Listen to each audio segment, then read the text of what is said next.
안녕하세요 여러분, 깨림TV 깨림입니다. 자, 사주팔자 여러분들 믿으십니까? 어떠세요? 사주팔자 믿으세요? 보시는 거 좋아하세요? 자, 이제 많이들 재미로 사주팔자 보는 거는 좋아들 하시잖아요. 이게 재밌잖아요. 그냥 나에 대한 얘기를 막 해주니까 뭔가 이제 나의 그런 사주팔자에 대해서 막 운명에 대해서 이제 얘기를 해주면은 되게 호기심이 생기잖아요. 저는요 여러분 화사주예요. 화사주. 정화사주인데요. 이제 갑을병정 뭐죠? 갑을병정 진사오미 신유술에 막 이래. 그죠? 갑을병정 무기경신 자축인묘 진사오미 신유술이고 갑을병정 무기경신 임계 이렇게 10글자로 이제 순서가 되잖아요. 근데 우리 갑질할 때 갑, 이제 을의연애할 때 을, 이런 갑을병정할 때 그 갑을병정 네 번째 나오는 정 있죠.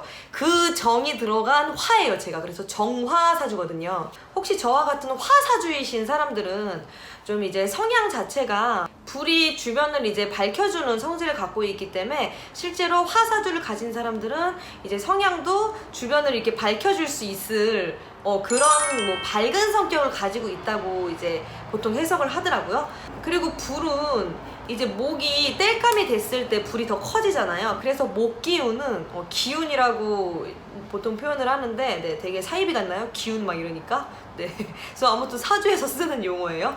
화사주에게 이 목기운이 이제 들어오게 되면 화를 상생하게 해주는 상생관계라고 얘기를 하고요. 반면 물 같은 거는 물이 화에게 들어오면 모닥불에 물을 끼얹으면 불이 꺼지잖아요. 그래서 이제 물은 화를 극한다고 해서 상극 관계라 그래요. 그래서 이제 내가 어떤 사주냐에 따라서 어떤 사람은 상극이 되기도 하고 어떤 사람은 상생이 되기도 하고 뭐 이런 식으로 보통 이제 궁합 같은 것도 이제 풀이를 하는데 제가 한때는 그 사주 보는 거를 취미로 그렇게 가진 적이 있었어요. 지금도 가끔씩 이제 책을 보긴 하는데 책이나 이제 이런 걸 보면서 재미로 이렇게 공부를 좀 했었거든요. 그러니까 공부라고 말하기도 사실 좀 그렇긴 해요. 그냥 궁금하니까 검색도 해보고 책도 보고 한 거죠.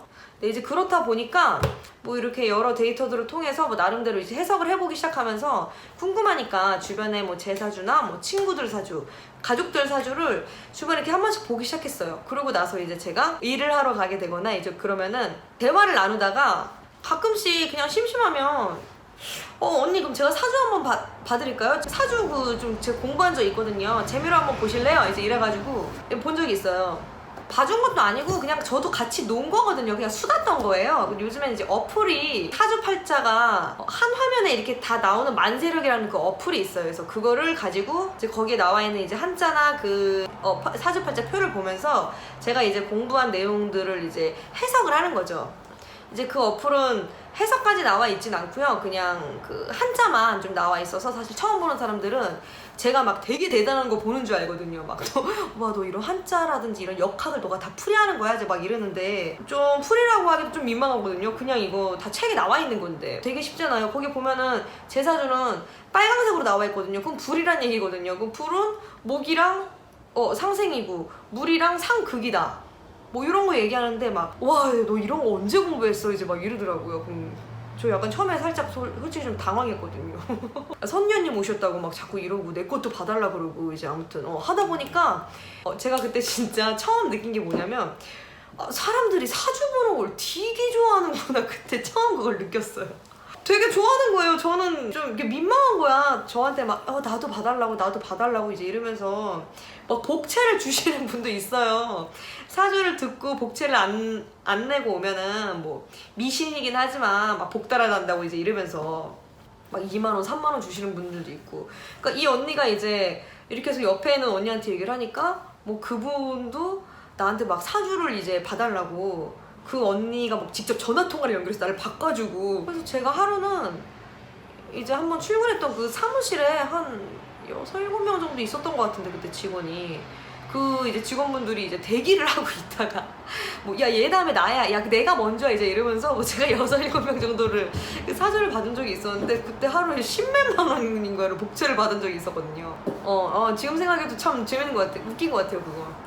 네, 그래서 저는 뭐 신내림을 받아서 사주를 이제 봐줬던 게 아니라 그냥 책에서 제가 본 대로만 뭐 정석대로만 그냥 이제 풀이해주는 정도의 그런 수준의 이제 얘기를 해본 건데요. 이게 제가 이제 사주를 가지고 상대방이랑 이제 얘기를 하다 보니까 뭐 중간중간에 뭐 이렇게 대운이 바뀌고 뭐 이런 내용, 대운이 바뀌고 사주를 볼 때 그런 것들이 있는데 이렇게 물어보거든요, 상대방한테. 뭐 이때는 불기운이 대운이 들어왔던 시기인데 뭐 이 나이 때부터 이 나이 때까지는 혹시 뭐 어떠셨냐, 이때 좋았냐, 힘들었냐, 이제 이런 걸 저도 이제 물어봐야 그거를 조금 알 수가 있는 거거든요. 그래서 불기운이 들어왔는데 뭐 이때 좋았다고 얘기를 하면은 불기운이 일단은 이 사람한테는 좋은 기운으로 좀 해석이 되는 거죠. 뭐 그런 식으로 이제 저도 참고를 하려고 물어보거든요. 그러면은 대부분 이제 그런 걸 물어보면은 못 써보자. 저 22살 때 금기운으로 대운이 바뀌셨는데 22살부터 5년 동안 언니 그 좀 어땠어요? 이제 이러면은 다들 되게 막 직급 있고 되게 이제 그런 되게 그런 똑똑한 이제 그런 사람들도 다들 이제 그렇게 질문하면은 내가 22살 때 남자친구를 만났는데 그때 뭐 결혼을 할 뻔했는데 이제 이러면서 자기 얘기를 술술술술 해요, 사람들이. 그러면서 이제 본의 아니게 상담사 아닌 상담사와 같은 그런 역할이 제가 자연스럽게 이제 그런 분위기로 가더라고요. 그리고 이제 많이들 얘기를 할 때 나 막 그때 진짜 좋았어, 솔직히 이렇게 말하는 사람들은 거의 없어요. 거의 없고 이제 힘든 것들은 기억들을 많이 하고 얘기를 많이 하는 편이고요. 그때는 괜찮았지, 돈도 잘 벌었어, 좋았던 건 이 정도로가 얘기를 하는 게 대부분이고, 그때 내가 진짜 힘든 일이 있어서 뛰어내릴 뻔했는데 라든지 그때 교통사고가 났는데 이런 얘기를 털어놓거든요. 사실 뭐 많이 친한 사이도 아닌데 그런 얘기를 상대방이 저한테 털어놓을 일은 극히 드물 거 아니에요. 그래서 그때 느꼈죠. 사주를 볼 줄 안다는 거는 이거를 통해서 이 사람과 그 대화를 할 수 있고 이 사람에 대해 알 수 있는 굉장히 좋은 방편이 되는구나를 좀 많이 느꼈어요, 그때. 그걸 목적으로 배운 건 아닌데 그래서 저도 사실 사주를 이제 맹신하는 것도 아니고 그렇다고 사주를 아주 무시하는 것도 아니고 어느 정도는 그냥 참고 삼아 알고 있어서 나쁜 것 같진 않거든요. 앞으로도 좀 계속 시간이 될 때마다 재미있게 좀 공부를 하면서 이거를 잘 활용을 하면은 또 사람들과 가까워질 수 있는 좋은 도구가 될 수도 있을 것 같아요. 그래서 잘하면 좋을 것 같고 사주라는 게 또 그렇다고 하더라고요. 사주라는 건 인생의 이제 뼈대가 되는 거고 인생의 이제 굵은 골조가 되는 거고 요게 이제 인생의 30%라면은 이 주변에 나머지 여백을 내가 만들어가는 거라고 얘기를 하더라고요. 만약에 사주팔자가 다 정해져 있으면은 나는 뭐 하러 태어나요? 뭐 노력도 안 하고 뭐 아무것도 안 해도 어차피 팔자대로만 그냥 쭉 가면은 뭐하러 태어나요? 그냥 사주팔자 받은 대로 왔다가 팔자 끝나면 가는 거잖아요. 근데 하지만 우리의 인생은 그렇게 의미가 없는 것이 아니라 그 굵은 뼈대는 가지고 오되 그거는 굵은 스케치만 되어줄 뿐이고 안에를 채우고 색칠하고 데코를 넣고 어떤 색으로 채울지는 내 노력과 나의 선택에 의해서 도화지가 채워지는 거라고 이제 합니다. 그 사주가. 어쨌든 뼈대는 안 변하잖아요. 이렇게 얘기하신다면 네, 맞습니다. 이제 안 변한대요, 뼈대는. 가지고 온 사주 팔자에 대한 30%에 대한 뼈대는 이제 안 변하는 게 맞고 이 이제 뼈대라는 거에 어떤 게 보통 속해지냐면은 성향이라든지 기질 같은 것들이 있잖아요. 그런 것들이 많이 속해져 있는 거죠. 저도 이제 몇 명 안 되지만 여러 가지 그런 사주들을 이제 볼 거 아니에요. 그러면 어떤 사주는 되게 이제 재물에 굉장히 편향이 되어 있는 그런 사주가 있어요.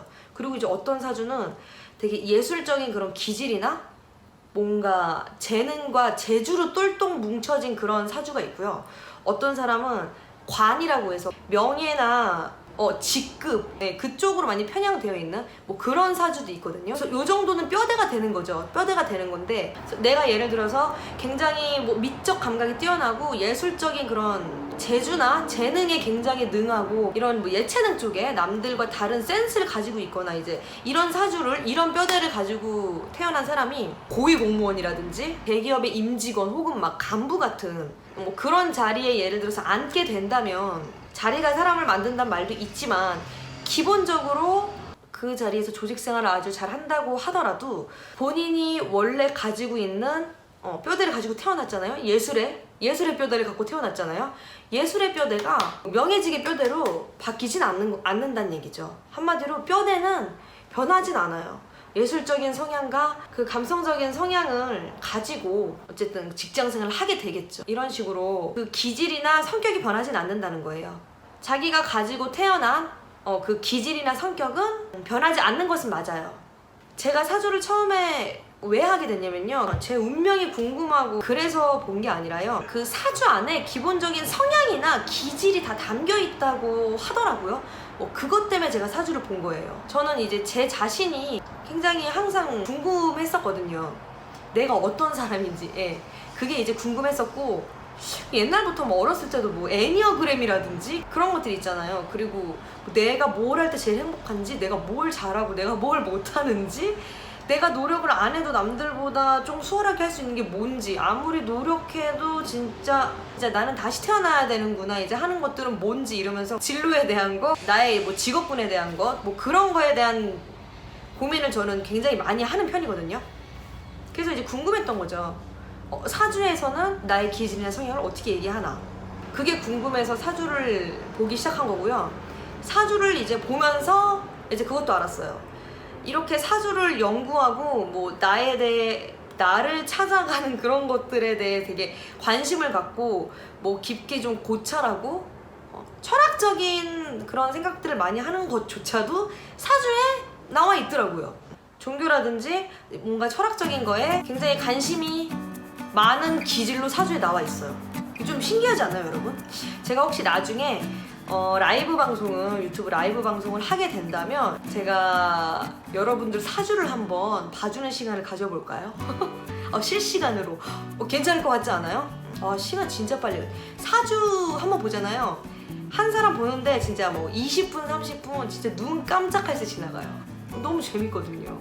그래서 그렇습니다, 여러분. 그래서 일단 사주라는 게 미신적인 것도 있지만 기본적인 뼈대는 저는 어느 정도 참고를 하는 편이고요.